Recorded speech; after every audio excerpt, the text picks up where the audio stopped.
Bonjour à tous, troisième vidéo sur la chaîne YouTube. Aujourd'hui, j'avais envie de parler des différentes étapes du deuil, les 7 différentes étapes. On peut aussi les retrouver dans la rupture d'un contrat de travail, dans la rupture une rupture amoureuse. Ça peut aussi être une rupture par rapport à la fonction de quelqu'un. Par exemple, lorsque vous avez quelqu'un de malade, qui est atteint de la maladie d'Alzheimer, par exemple, j'espère ne pas toucher un point sensible de chez quelqu'un, mais je vais prendre cet exemple-là. La personne est encore là, mais n'a pas toujours conscience de ce que vous êtes et ne se souvient pas toujours de vous.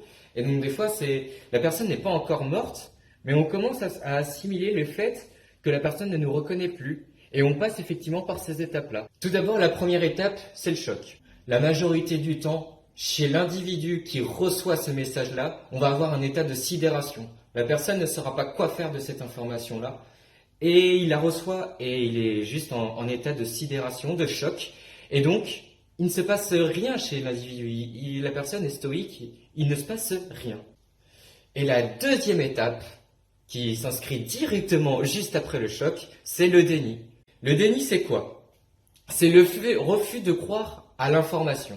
C'est-à-dire que l'information est tellement brutale, elle arrive tellement de façon inattendue ou de façon compliquée, difficile à entendre, n'importe, que votre psychisme va faire va organiser un moyen de protection pour pouvoir ne pas se confronter à l'information. Par exemple, lorsqu'il y a un décès, mais non, mais il n'est pas vraiment mort, enfin, tu me racontes du crack, mais arrête, il ou elle n'est pas vraiment morte. En fait, c'est ça le déni. Il faut savoir que des étapes comme le déni, il y en a qui restent toute leur vie dans cette étape-là. Mais ce n'est pas pour juger ou de remettre en question l'intégrité de la personne, mais c'est juste que la personne reste bloquée à ce stade-là. Et la troisième étape que je vais vous présenter actuellement, c'est la colère et ou le marchandage. Putain, mais putain, dernière minute. Lorsque l'on affronte un décès, ce qui peut être assez courant, c'est par exemple accuser quelqu'un d'assez proche de la personne décédée et de dire que c'est de sa faute. C'est l'étape où l'individu commence à confronter les faits. C'est-à-dire que lorsqu'il arrive en face du décès, il commence à l'apercevoir, à l'entrevoir dans son esprit. C'est-à-dire que la personne est en train de prendre l'information, elle est en train de la traiter, elle est en train de commencer à sentir quelque chose, à sentir que dans sa tête, il va falloir modifier des choses. Et son corps, pour l'instant, fait encore objet de protection de cet effet-là. Et dans une rupture, du coup, ça peut s'identifier au fait de tout simplement essayer de trouver des modalités de point d'entente, comme ça, d'essayer de se rattacher à quelque chose. Dans cette étape-là, lors d'une rupture, ce qui se passe, c'est tout simplement que la personne va essayer de réfuter ses propres causes, parce qu'il n'accepte pas ses propres causes. Et donc, il va essayer d'aller chercher les causes chez l'autre individu. Parce que c'est l'autre qui est en train de lui enlever ce qui lui fait plaisir, ce qu'il aime dans cette relation. C'est l'autre qui est en train de lui arracher. Et donc, le fait que l'autre arrache sa réalité, la personne va s'y confronter et va aller dans l'affront. Ce qui nous fait maintenant arriver à l'étape 4, c'est la tristesse. Alors, la tristesse, c'est tout simplement un état de désespoir, un état où tu as le sentiment de ne plus avoir le contrôle. On n'est pas encore dans la résignation qui est l'étape suivante, mais dans la tristesse, c'est ah, la personne elle m'écoute pas, la personne elle est partie, mais elle m'a pas écouté à tel ou tel moment, j'aurais peut-être dû faire ça ou pas ça. Et c'est effectivement une période qui est déjà premièrement très importante, mais elle va permettre en fait de conditionner toute la suite. Parce que c'est le premier moment où la personne va commencer à se sentir dans la responsabilité de l'événement. Ce qui nous amène ensuite à la cinquième étape, c'est l'étape de la résignation. La résignation, c'est le fait d'abandonner, de se dire, ok, c'est bon, j'ai plus rien, la personne est partie et je peux rien faire.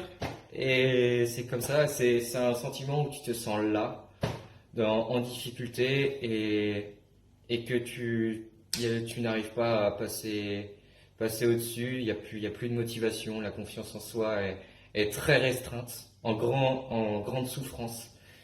Et c'est un moment qui est très difficile à vivre, la résignation. C'est vraiment l'opposition de tout espoir. Quand tu es résigné, c'est quand tu as perdu, que tu poses les armes, quand tu fais une guerre. Et pareil, dans une rupture, tu capitules, tu fais bon, bah, c'est mort, c'est fini, c'est terminé. Ce qui nous amène à présent à la 6e étape. C'est donc l'étape de l'acceptation. Bon, évidemment, même dans cette étape de l'acceptation, on a toujours une part où on y pense toujours dans la difficulté. Oui, on verra plus la personne. Oui, il y aura cette rupture. Oui, je n'irai plus à ce travail-là. Mais comment dire, quelque chose dans le psychisme qui s'est déplacé et qui a une ouverture. On peut se permettre de s'ouvrir à autre chose. Très intéressante parce que c'est le début de quelque chose. C'est la naissance d'un nouveau monde qui se crée pour soi. Cette étape de l'acceptation, on la ressent quand on commence à ressentir des moments positifs avec la personne. Pendant tout le processus d'avant, vous disiez ouais mais c'est trop dur parce que je renonce à ça, c'est horrible, c'est très difficile et j'arrive pas à passer outre, etc. Et ben dans cette étape-là, quand on commence à la reconnaître, c'est souvent au moment où on commence à reconnaître les bons moments qu'on a passés avec la personne, les moments où on a vraiment traversé des événements excellents, des bons moments, d'être parti dans tel ou tel endroit, dans tel ou tel pays, et de vachement se sentir bien en fait avec cette émotion-là et se dire ah on a quand même passé des bons moments ensemble. Et l'ultime étape, la dernière, la plus belle, la plus forte, et c'est là où on est incroyable. La reconstruction. Et je parle pas de la reconstruction de Notre-Dame de Paris.